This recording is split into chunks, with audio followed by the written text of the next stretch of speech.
Our next speaker is going to talk about the Inter-American Institute of Global Change Research.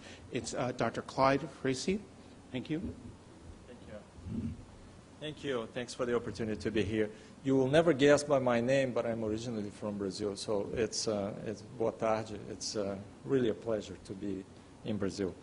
I want to make a point. We're going to be talking, I'm not with the IAI, I'm representing the IAI, and I'm going to be talking about a project that has been funded by the IAI, so that as an example of how the IAI has helped many of us here in Latin America.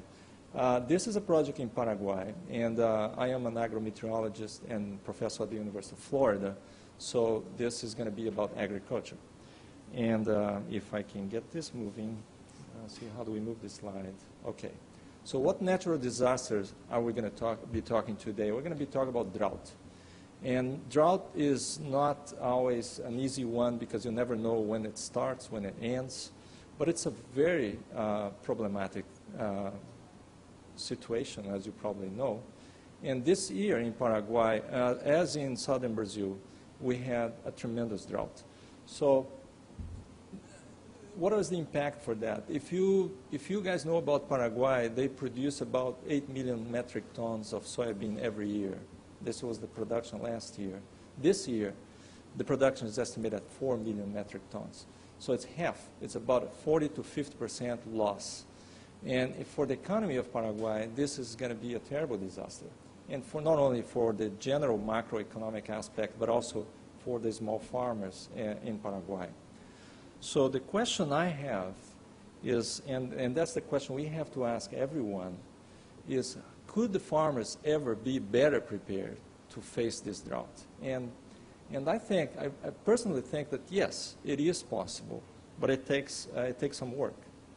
And that the project that we have been working with the producers in Paraguay, funded by the II, is trying to deal with this situation. And our vision is very clear and very simple. I like simple visions, is that farmers can cope better with uncertainty and climate-associated risks by the effective and routine use of climate forecasts.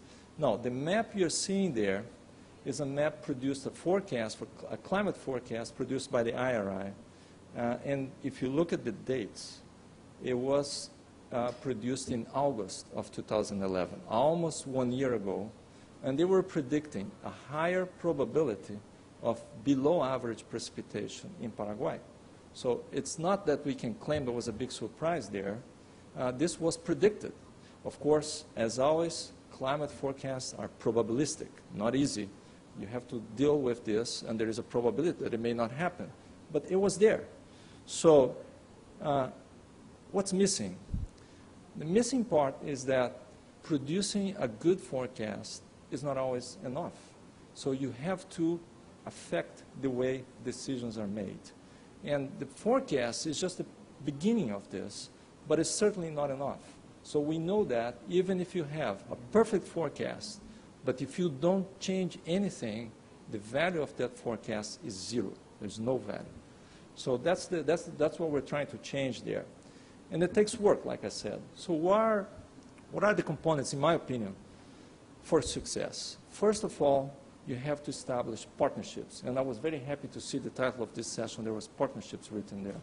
Because without partnerships, and beyond partnerships, trust, there's no way you're going to affect that. Who am I to go to a Paraguayan farmer now and say, you're going to change this because I think there is going to be a drought next year? And does he know me? Probably not. Certainly not. And so nothing will be changed without the trust. And that takes time. Funding. Of course, we need to establish a system. We need to start working with them. We need money. There's no other way to do that. It doesn't have to be a lot of money, but we need money to facilitate the process. Capacity building, fundamental. I mean, we have been training some of the students from Paraguay in our shop, in our lab at the University of Florida. I think that's fundamental. I mean, we have to transfer the system. Ultimately, they have to operate the system. We cannot do that for them. And capacity building is fundamental. Data availability, that's a nightmare.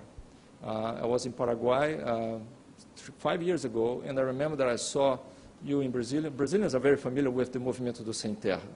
And there was many farmers in those places, with a manifestation. I said, maybe we should do also the Movimento dos Sem Dados, the data-less people, because we don't have data to move on. And that's always a concern, especially in countries where there's not a tradition of monitoring climate with long-term data. We need models because we cannot test every different idea. We need to model some of those ideas, especially if we're changing planting dates, if we're changing the varieties, the crops. We need that. And of course, you don't have funding to test all different ideas in the field. So we need to model. Some models are more complex, some are simple, but we can do that. And of course, we need to make the information available at the right time and in a friendly way.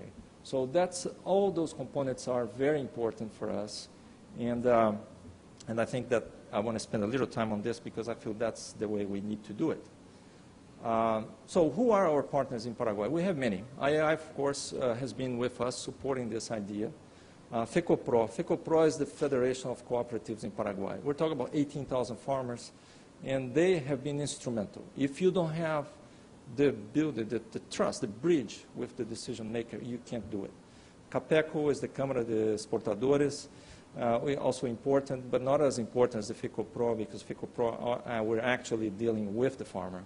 University of Miami has been our partner. University of Passo Fundo in Brazil has been a great partner. And of course, the Universidade Católica de Asunción, where we have our partnership in the academia area there. DINAC, the meteorology in Paraguay is under the civil aviation. So we have the meteorologists there as part of the system.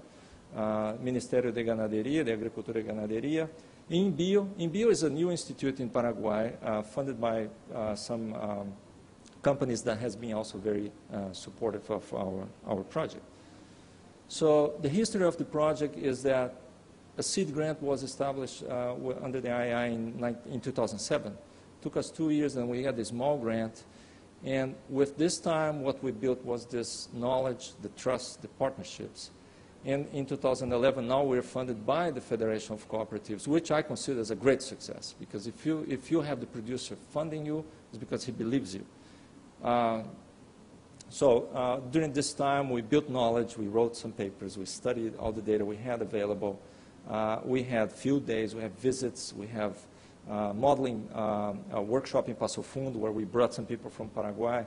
We have field days, workshops in Asunción, in the cooperatives. So I think this built up the trust that we needed. And this is very important because when we talk about decisions, and I don't want to spend time on that, but I'm trying to make the point that if we're looking at weather forecasts and climate forecasts, the decisions are different. We need to understand that climate is not the only factor. Prices are much more important for growers sometimes in deciding what they're going to be growing next season. But those are the types of decisions is more strategic when they're talking about climate, not as much as operational or tactical when they were looking at weather forecasting.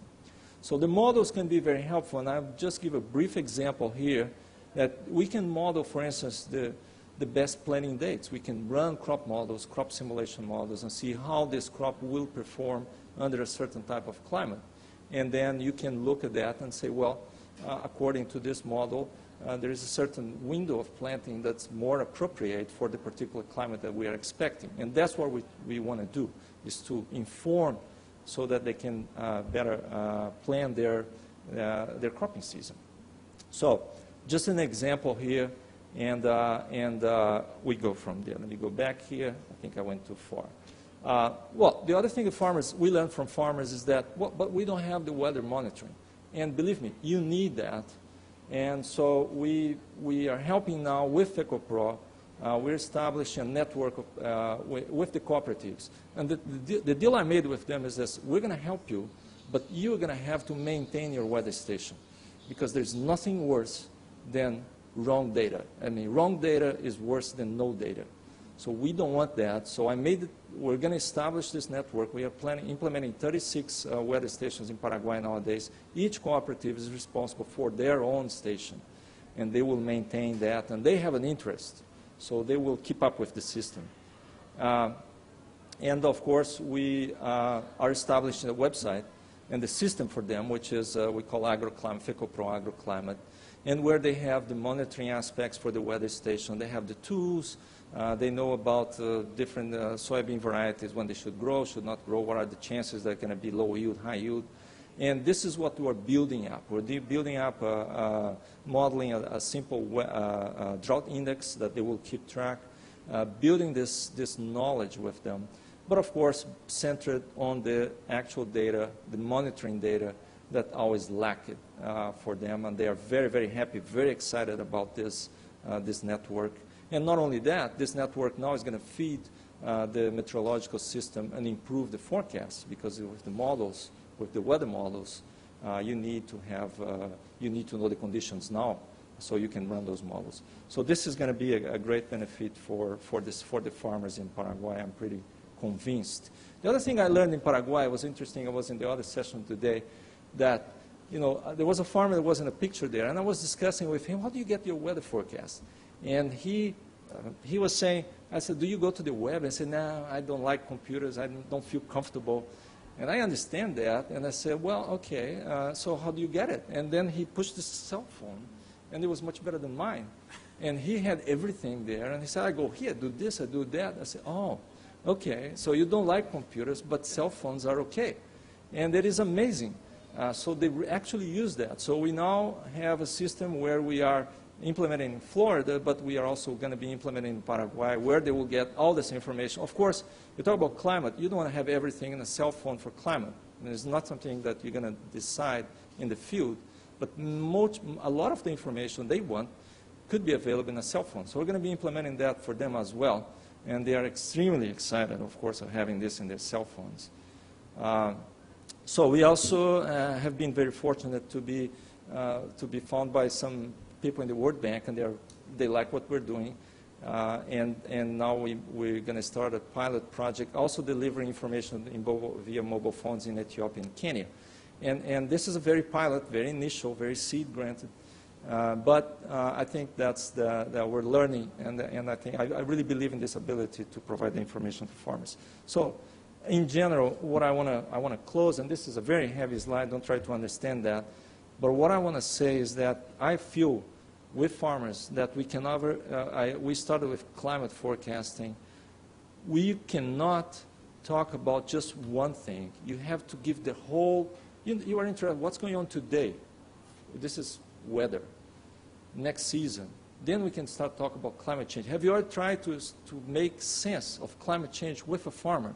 What can you do in terms of being better prepared? It's hard. You don't know exactly. So if you build the trust, looking at the weather, then the seasonal, then you can start discussing climate change, and I think then we can be much better prepared. So it's really important that we provide this, the whole time frame aspect to reduce risks for farmers. So I think that should be my last slide. So again, thank you. And I was happy to be here. Thank you for the invitation. Thanks.